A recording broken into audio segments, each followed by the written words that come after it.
عرفان ذات، تحریر مسز عظمی شکیل سروری قادری اکاڑا۔ علامہ اقبال رحمۃ اللہ علیہ فرماتے ہیں، تلاش او کنی جز خود نبینی، تلاش خود کنی جز او نیابی۔ ترجمہ: اس کی تلاش کرو گے تو اپنے سوا کچھ نہیں دیکھو گے، اپنی تلاش کرو گے تو اس کے سوا کسی اور کو نہیں پاؤ گے۔ یہاں علامہ اقبال رحمۃ اللہ علیہ بیان کرنا چاہتے ہیں کہ اگر انسان اپنی پہچان حاصل کر لے تو بھی، اور اگر اللہ کی پہچان حاصل کر لے تب بھی، اسے دونوں حالتوں میں اللہ ہی کی پہچان نصیب ہوتی ہے۔ عرفان ذات، خود شناسی، ایک ایسا انمول عمل ہے جس کا حاصل معرفت الہی ہے۔ حدیث مبارکہ میں بیان کیا گیا ہے، من عرف نفسہ فقد عرف ربہ، جس نے اپنے نفس کو پہچان لیا اس نے اپنے رب کو پہچان لیا۔ خود کو پہچاننے کے عمل کے لیے انسانی تخلیق کا معلوم ہونا انتہائی لازم ہے۔ انسان کی تخلیق کا پس منظر اللہ عز و جل قرآن مجید میں ارشاد فرماتا ہے، وہ وقت یاد کیجئے جب آپ کے رب نے فرشتوں سے ارشاد فرمایا کہ میں گیلی مٹی سے انسان کو پیدا کرنے والا ہوں، سو جب میں اس کے ظاہر کو درست یعنی مٹی سے انسان کا پیکر بنا لوں اور اس کے اجزاء درست کر لوں اور اس کے باطن میں اپنی نورانی روح پھونک دوں تو تم اس کی تعظیم کے لیے سجدہ کرتے ہوئے گر پڑنا۔ سورہ سواد آیت نمبر 71-72۔ اس آیت مبارکہ کے مطابق انسان کی تخلیق کے دو پہلو ہیں جو اس کے اشرف المخلوقات ہونے کی واضح دلیل ہے۔ انسانی تخلیق کے دو پہلو یہ ہیں، نمبر 1 وجود کا مٹی سے بننا، نمبر 2 وجود میں اللہ عز و جل کا اپنی روح مبارک پھونکنا۔ اللہ سبحانہ و تعالی پاک ذات ہے اور اپنی کبریائی میں یکتا، تو سوال یہ پیدا ہوتا ہے کہ اس مٹی کے پتلے کو اتنی اہمیت کس وجہ سے حاصل ہوئی کہ اس میں اللہ اپنی روح پھونک دے؟ در حقیقت اللہ عز و جل نے یہ کائنات اپنی پہچان اور عشق مصطفیٰ صلی اللہ علیہ وآلہ وسلم کے اظہار کی خاطر تخلیق کی۔ اللہ تعالیٰ نے روح کو جسم کے اندر داخل فرما کر اپنے اور سرکار دو عالم حضرت محمد مصطفیٰ صلی اللہ علیہ وآلہ وسلم کے عشق کی داستان کو صورت اظہار اور تفصیل بخشی۔ حدیث قدسی میں ارشاد باری تعالیٰ ہے، اے محبوب صلی اللہ علیہ وآلہ وسلم، اگر آپ صلی اللہ علیہ وآلہ وسلم نہ ہوتے تو میں زمین و آسمان کو پیدا نہ کرتا۔ اس فرمان کی وضاحت ایک شاعر کی زبانی ملاحظہ فرمائیں، ارض و سما نہ ہوتا، نہ ہوتے ابو البشر، کیا چیز عرش و کرسی خورشید و قمر، نام خدا نہ ہوتا زمانے میں سر بسر، منظور حق کو ہوتی نہ تخلیق تیری گر۔ اس فرمان کی وضاحت ایک شاعر کی زبانی ملاحظہ فرمائیں، ارض و سما نہ ہوتا، نہ ہوتے ابو البشر، کیا چیز عرش و کرسی خورشید و قمر، نام خدا نہ ہوتا زمانے میں سر بسر، منظور حق کو ہوتی نہ تخلیق تیری گر۔ مراد یہ کہ اللہ عز و جل نے تمام کائنات سرکار دو عالم صلی اللہ علیہ وآلہ وسلم کی شان بڑھانے اور ان کا مرتبہ بلند کرنے کے لیے تخلیق فرمائی، جس کا منہ بولتا ثبوت یہ ہے کہ اللہ پاک نے ہر انسان کا ظاہر اس میں محمد صلی اللہ علیہ وآلہ وسلم کی صورت میں تخلیق کیا اور اس میں اپنی روح پھونکی جو کہ عین نور محمدی صلی اللہ علیہ وآلہ وسلم ہے۔ عزیز قارئین، اب ہم انسان کے ظاہری وجود اور باطنی وجود کو علیحدہ علیحدہ سمجھنے اور اس کی پہچان حاصل کرنے کی کوشش کرتے ہیں۔ انسان کے ظاہری وجود کی حقیقت، ارشاد باری تعالیٰ ہے، یقیناً ہم نے انسان کو بہترین اعتدال اور توازن والی ساخت پر پیدا کیا ہے۔ سورہ 3 آیت نمبر 4۔ امام احمد بن محمد کستلانی کی شہرۂ آفاق تصنیف مواہب الدنیا کی تلخیص میں امام یوسف النبہانی رحمۃ اللہ علیہ فرماتے ہیں کہ اس متبرک نام محمد صلی اللہ علیہ وآلہ وسلم جو 4 حرفی ہے کی خصوصیت یہ ہے کہ اللہ کے نام کی طرح ہے اور آدمی کی شکل سے ملتا جلتا ہے۔ میم اول اس کا سر ہے، اس کے 2 بازو ہیں، میم ثانی اس کی ناف ہے اور دال دونوں پاؤں ہیں۔ اس قدیم کوفی خط میں یہ شکل واضح ہے: الانوار المحمدیہ من المواہب الدنیا 181۔ مزید اس وقت حیرت کی انتہا نہ رہی جب جدہ کے ایک ہسپتال میں کمپیوٹر کے ذریعے ایک شخص کے سینے کا ایکس رے لیا گیا تو انسان کے سانس کی نالی اور داہنے پھیپھڑے کی جو ساخت شیپ سامنے آئی، اس میں کلمہ توحید اور خاتم الانبیاء سیدنا محمد صلی اللہ علیہ وآلہ وسلم کا اسم گرامی واضح طور پر دیکھا گیا۔ یہ حق کی نشانی اور معجزہ ہے۔ بے شک اللہ پاک نے سچ فرمایا قرآن حکیم میں، ہم عنقریب انہیں اپنی نشانیاں اطراف عالم میں اور خود ان کی ذاتوں میں دکھا دیں گے، یہاں تک کہ ان پر ظاہر ہو جائے گا کہ وہی حق ہے۔ سورہ ہم سجدہ 1 آیت نمبر 53۔ اللہ عز و جل نے اسم محمدی صلی اللہ علیہ وآلہ وسلم کی صورت پر انسانی جسم کی ساخت تخلیق کی اور اسی وجہ سے اپنی روح اس میں پھونکی۔ اس کے متعلق حضرت علامہ اقبال رحمۃ اللہ علیہ اپنی شاعری کے ذریعے ہمیں پیغام دیتے دکھائی دیتے ہیں: اسرار ازل جوئی برخود نظری وکن، یکتائی و بسیاری پنہائی و پیدائی۔ تو ازل کے راز جاننا چاہتا ہے تو اپنے آپ پر آنکھیں کھول، ایک بھی تو ہے، ہزار بھی تو ہے، چھپا ہوا بھی تو ہے، ظاہر بھی تو ہے۔ خیال رہے کہ ظاہر کی پہچان کا تعلق یہیں تک ہے کہ انسان یہ سمجھ سکے کہ اس ظاہری وجود میں گوہر نیاب نور محمد پنہاں ہے۔ مولانا رومی رحمۃ اللہ علیہ فرماتے ہیں: اپنی روح کی تلاش کرو، اپنے دل کو صرف ان ہڈیوں ظاہری وجود میں نہ رکھو۔ آپ رحمۃ اللہ علیہ مزید فرماتے ہیں: اول ہر آدمی خود صورت است، بعد ازاں جاں کو جمال سیرت ست۔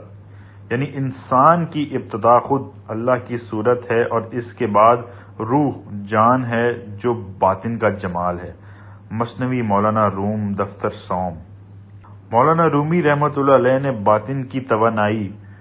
اور وجود کی خوشبو کا احساس اس طرح دیا ہے، لکھتے ہیں: جس طرح ہرن کے بچے کو کچھ دیر ماں کے قدموں کی ضرورت ہے، اس کے بعد خود اس کا نافع اس کا رہنما بن جاتا ہے، اسی طرح انسان جب اپنے وجود کی خوشبو یعنی نور محمدی صلی اللہ علیہ وآلہ وسلم کو جان لیتا ہے اور یہ خوشبو اس کی رہنما بن جاتی ہے تو وہ روح کی منزلیں طے کرتا ہوا خود شناسی کے عمل سے گزر کر مالک حقیقی کو پا لیتا ہے۔ انسانی باطن کی حقیقت۔ انسان کے باطن کے متعلق تحریر کرنے سے قبل قارئین کے گوش گزار کرنا مناسب رہے گا کہ باطن کی حقیقت جاننے کے پس پردہ یہ دلیل ہے کہ جو اپنی اصل سے دور ہو جاتا ہے وہ اپنے وصل کا زمانہ پھر سے تلاش کرتا ہے۔ انسانی باطن یا روح کی اصل شناخت یہ ہے کہ وہ اللہ کے نور سے ہے۔ بھلا اب کون احمق ہے جو اس نور تک دوبارہ پہنچنے کی جستجو نہ کرے؟ ایک دانا شخص تو نور کی پہچان حاصل کیے بغیر ایک لمحہ بھی چین سے نہ گزار پائے گا۔ حضرت داتا کنج بخش سید علی حجویری رحمۃ اللہ علیہ فرماتے ہیں: اچھی طرح جان لے کہ ہستی روح یعنی باطن کا علم ضروری ہے اور اس کی کیفیت سے عقل عاجز ہے۔ عالموں اور حکیموں نے اگرچہ قیاس کے مطابق اس کے بارے میں کچھ نہ کچھ کہا ہے اور کافروں کے طبقات نے بھی اس میں کلام کیا ہے۔ جب یہودیوں کی تعلیم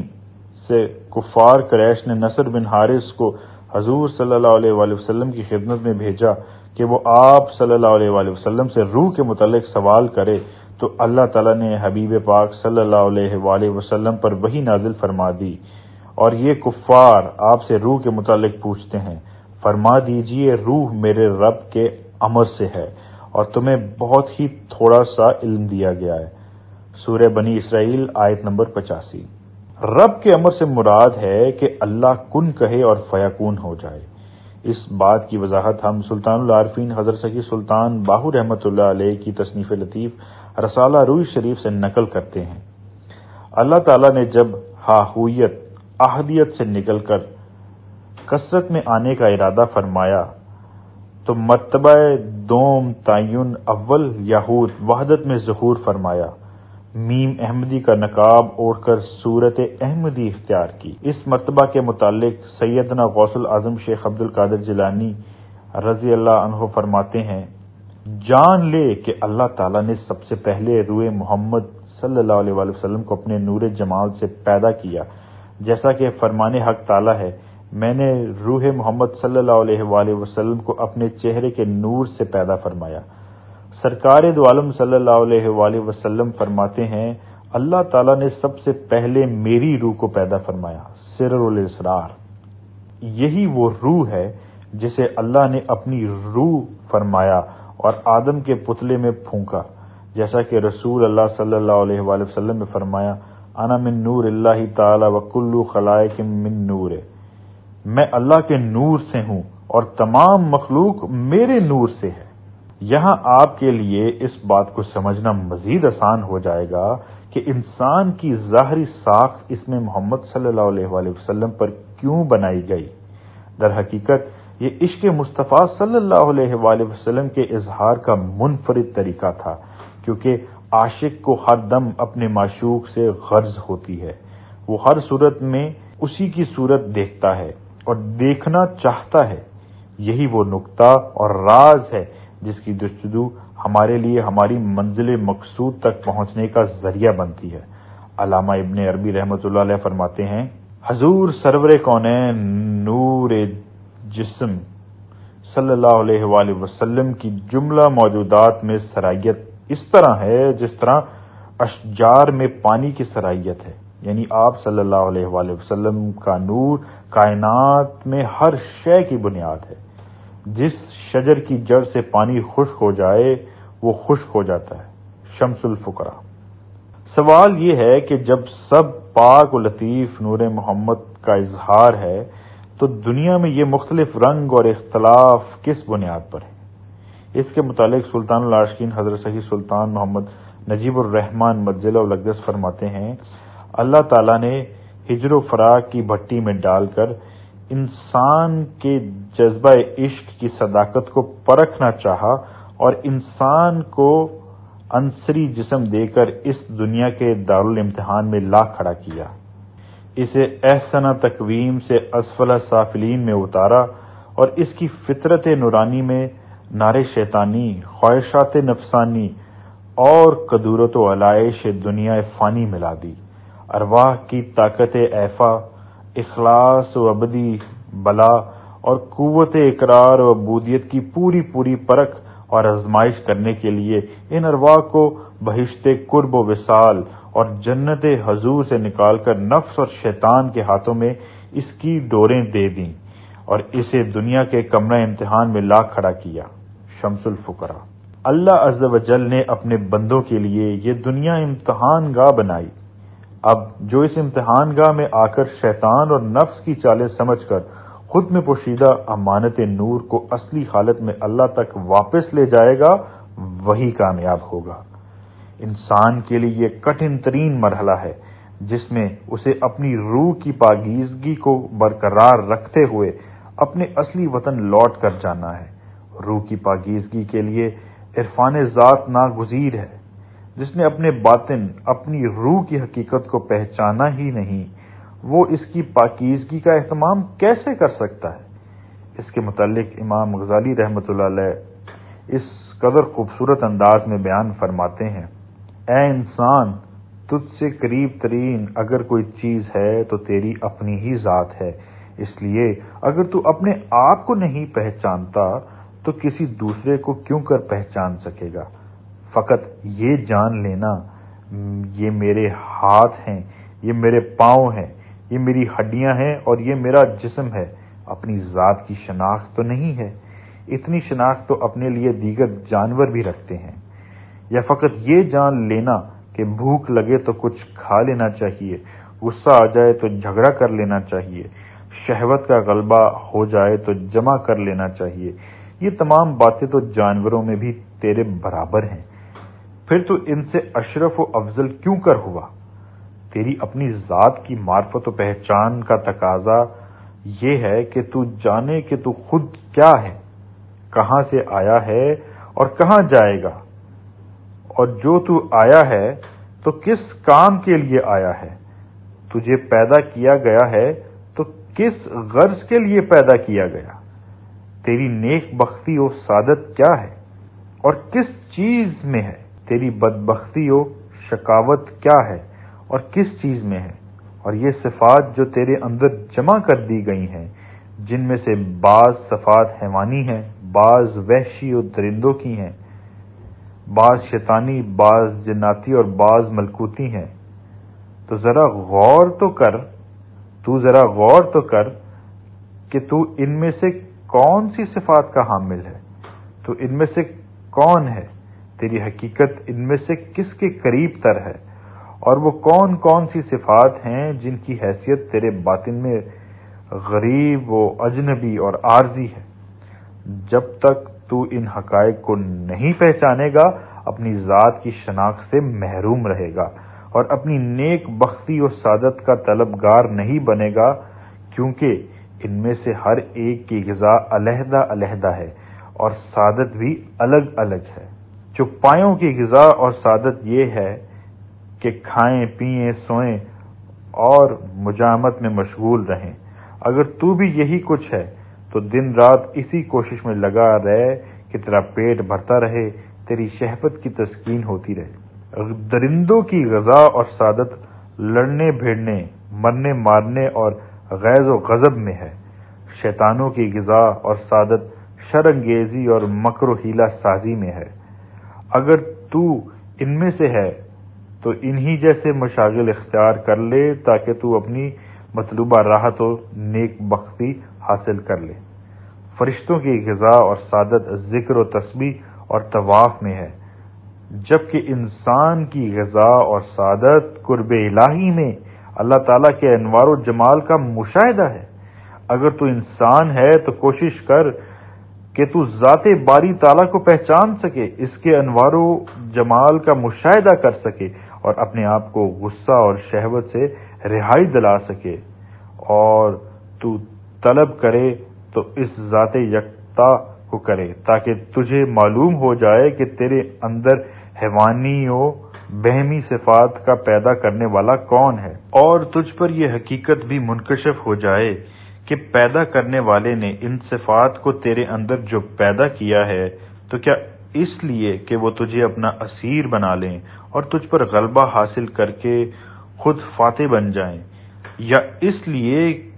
کہ تو ان کو اپنا اسیر و مسخر بنا لے اور خود ان پر غالب آ جائے، اور اپنے ان اسیروں اور مفتحین میں سے کسی کو اپنے سفر کا گھوڑا بنا لے